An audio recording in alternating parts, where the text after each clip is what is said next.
financial freedom, it's within everyone's reach. Anissa Keyes shows you how to build prosperity and generational wealth for your family on Becoming the Bank. Hello. It's Anissa Keyes again with Becoming the Bank.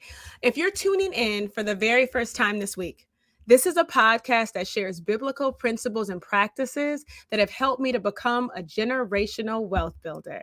This is not a how-to podcast. I do this every single time. It's a becoming podcast. How to become a wealth builder. How to become someone who is financially free. I am so excited about the last 4 weeks we have of this year. At the end of 2021, the Lord placed me with 5 future kingdom wealth managers.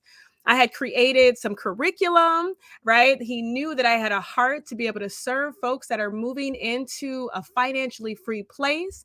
And so I piloted a kingdom living curriculum. A curriculum that was God inspired, right? With biblical principles and practices that would lead folks that were able to work through the curriculum into financial freedom. At the time, right, I was really nervous and worried, so I piloted the project. I'm excited to say that next year I will be joining with another church and we'll be meeting up with 5 other individuals that will move through that curriculum. But today and the next 3 weeks after this, we will have folks that were from the pilot project this year that will receive a gift of $5,000 apiece to help continue themselves on their wealth building and financial freedom journey. And we'll be able to meet with them the next 4 weeks. So I'm really excited about this. Today, we're going to be talking to Miss Isha Caldwell. Hi, Isha. How are you? Good. How are you? Good. I'm doing well. I am so excited to be chatting with you. I'm more excited that we got the chance to spend the whole year together in an intimate setting, learning about sort of your financial situation and some of the people that were also in the cohort. Yeah. We're able to learn about biblical principles and practices to help you move towards a financially free place. I have to tell my listeners first a little bit about sort of like the group, the cohort in general, that like not everybody, right, was in dire need of this guidance, right? It wasn't like, you know, they came on and was like, yeah, I'm in debt. I don't own anything. I don't have any assets. So everybody was in different spaces. Isha was in a really great space. But still, right, the benefit of the curriculum, she was able to gain some real awareness and knowledge around some things that she maybe could do differently. So I'm gonna ask her a few questions. So Miss Isha, so happy to have you. So first thing, just talk to people a little bit about like in your experience, like listening to some of the principles and practices, like what type of person you specifically did you have to become a generational wealth builder or a kingdom wealth manager? Yeah, what type of principles? Yeah, what type of principles, or just who did you have to become? The podcast is about who did you have to become, right? And so what do you think you had to change? What principles and practices impact that? I had to learn a lot, and you obviously doing this podcast and doing this curriculum really taught me to become someone that understands that money and God go together. And that was something that I did not think about before. You know, they teach, you know, the love of money is, you know, all these different principles that kind of steer you away from wanting to become wealthy or become financially free and stable. And so I had to become a person who understood that those things can go together. And when you do it right and you honor God and you are a steward and all of those sorts of things, it just helps you to help others to help others. And so that's kind of what led me into what I grew into in the last year. Absolutely. Now, Isha, you come with like a certain level of awareness around like finances. Like you definitely have like a strong relationship with God, but you also had like a lot of wisdom and knowledge around finances already. You had owned your own home. I know I don't want to speak too much about like all the other amazing things that you've done around your finances, but like what stood out? What did you learn that was new that you did not know already? The biggest thing that I really got really excited about was trust funds and leaving a legacy. In what way you can do that. You know, I was going to say maybe a lot of us, but just for me, like you hear trust funds and it sounds like a mythological kind of thing. Like is that real? Is that attainable for everybody? Like, what do you do? And so like succession planning, wealth building for future, and how you set it up so that it can continue to grow. That was the biggest thing that I really learned. Yeah, yeah. And we know that we don't always think futuristically. Like, right? Like we think sometimes around money, especially, we think that it serves a purpose for now, here and now. And sometimes legacy planning is not something that we sort of understand as an important part of like wealth building, right? That's actually a wealth building strategy. Was there anything that you learned during even the legacy planning that you were able to implement right away? Or was it just like good learning and you were like, okay, let me put that in the back of my mind for next time? Well, I was able to connect with a financial planner to bring kind of all of the pieces that I had kind of just out in the world together as a plan. And also some of the things that I kind of like well-meaningly did for my son and my family, how I can be more intentional about those things, take a little bit more to get a little bit more reward. So it kind of was bringing my novice information to a professional to kind of plan and mold based on what I wanted the future to look like. I love that. I love that. Does your son, I know you have a son, so I'm probably telling a little bit of your business here. Were you able to like support him through any of this time, like as far as like finances, like share with him or tell him about what was happening, or at least tell him like, listen, baby, we got some other things for you for the future. Did you do any of that at all? That's for my personal like awareness, like of like making sure that we're also like informing the next generation. Were you able to do any of that?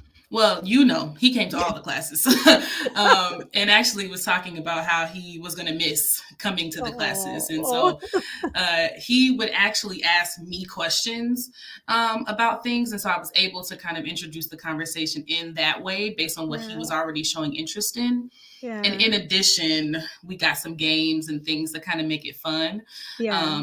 But understand the value of a dollar and what's important for now, what's important for future, prioritizing, and those sorts of things. Yeah. I bring that up because we actually played a game during one of the sessions. It was a self-care session, a health is wealth kind of a session. And Mari, Yisha's son, was always there praying. So we would pray before we even got started, right? That's that connection Isha was referring to about like God and money. They go together. And so he would pray, but then I was just curious about what he extracted during those conversations as well. We played a game around like assets and liabilities, and so there's a lot of exposure to a lot of different ways to see money. So just a lot of learning in general. One of the things that I know people are going to want to hear about that are in the next cohort, that are connected through High Praise Ministries, they want to know. They had asked me when I had an introductory sort of session with them, is that about the homework.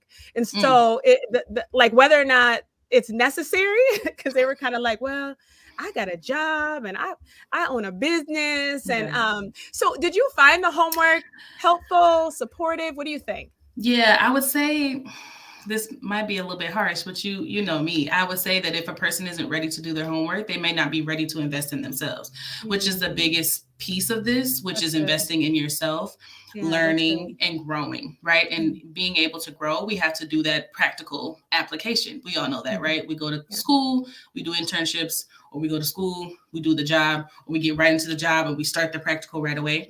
So we have to do that practical application to be able to really root it within yourself. Yeah, that's good. That's become. Good. Yes, become, right? We talk a lot about that. Isha, that's a really big deal, because what happens is that there's so much of this information that is like easily accessible, right? Through the World Wide Web, through books, through just conversations. Like what we're teaching is nothing different. The only difference is, like Isha started with, we're just combining biblical principles and practices, right? So you can get it rooted, right? So it's literally grounded in something that is nothing but truth, which is the word of God. And so that's the most important piece. Okay, just two more last questions, Isha. Okay, last one. What type of things will you do differently, right, with your finances because of your learning? Now, I know you've kind of talked about this but like, if there's anything else that you want to add, what kind of things will you do different?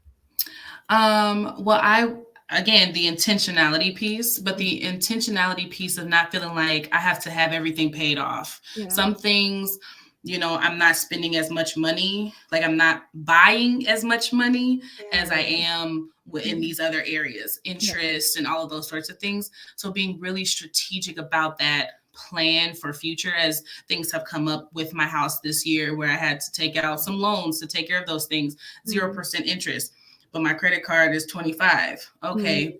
How do we manage in a smart way to, prioritize and divvy out that money? That's another thing that I have taken from it, that I will, I've gained enough skills to be able to understand how to be intentional and prioritize that money in those funds. That's good. That's so good. All right. Last question, right? Like God gave me the opportunity to be able to bless each one of you with $5,000, right? That you will be then utilizing in some capacity, however you wanted to. What we did is at the beginning of every class from January of this year, I always ask the question, if you received $5,000 today, what would you do with it, right? The hope was that you'd get a lot more intentional and wiser about what you were doing with the funds based on what you had learned from the previous sessions that you were in.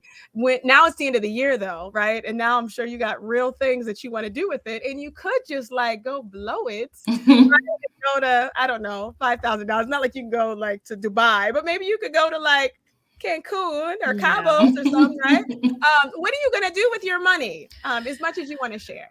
Yeah. I think the biggest thing is investing back into some rental property, the rental property that I own, putting some work into that and building up my business around property management. So I'm excited about that. Nice. Thank you so much, Isha. So appreciate you for coming on the show today. So I think that it is super important to hear from these voices. These are folks that are like actively like utilizing these biblical principles and practices to become, right, a kingdom wealth manager, to become a generational wealth builder, to become financially free, which is huge. Next year, I'll have the opportunity to do the same thing at High Praise Ministries. So excited. I met with them last week. Those 5 individuals that, again, I'll be blessing with them at the end of the year with $5,000. They'll walk through this curriculum with me from the start of January of 2023 all the way through December. They are excited about it. So I'm hoping to bless them. I'm hoping that this time blessed you and that something was said today that you'll be able to take and at least be able to sow into yourself around kingdom wealth building, right? My hope is that you become a blessing and a resource to your family, your sphere of influence, and your community.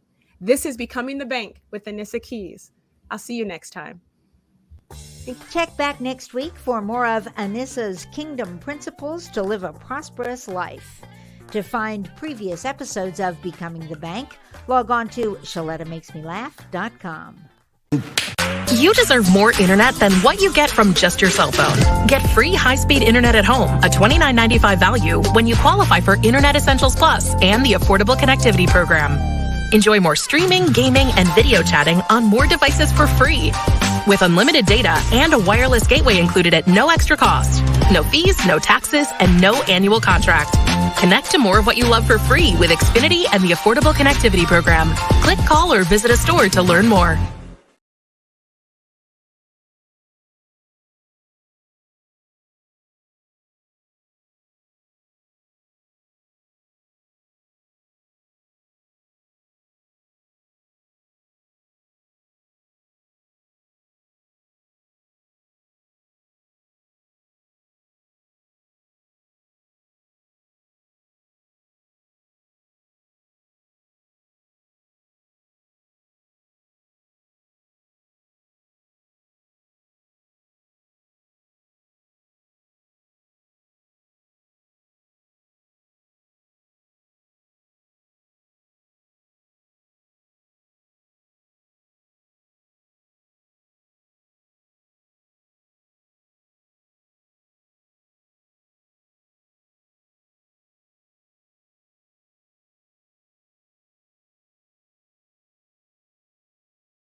It's back to school time, and that means it's back to cooking breakfast for your kiddos and making school lunches.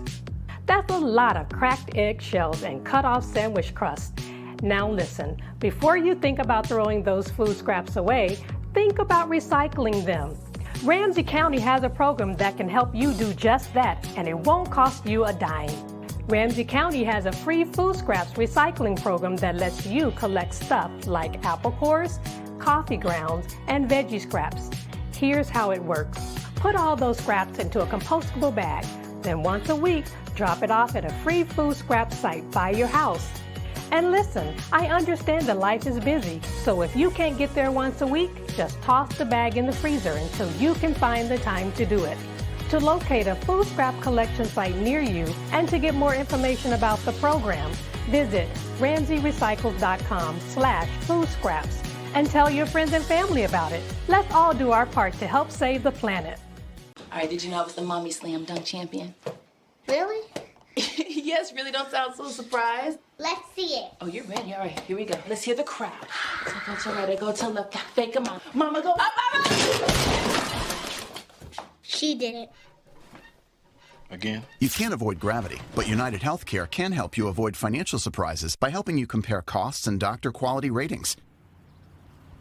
United Healthcare. Uh-huh.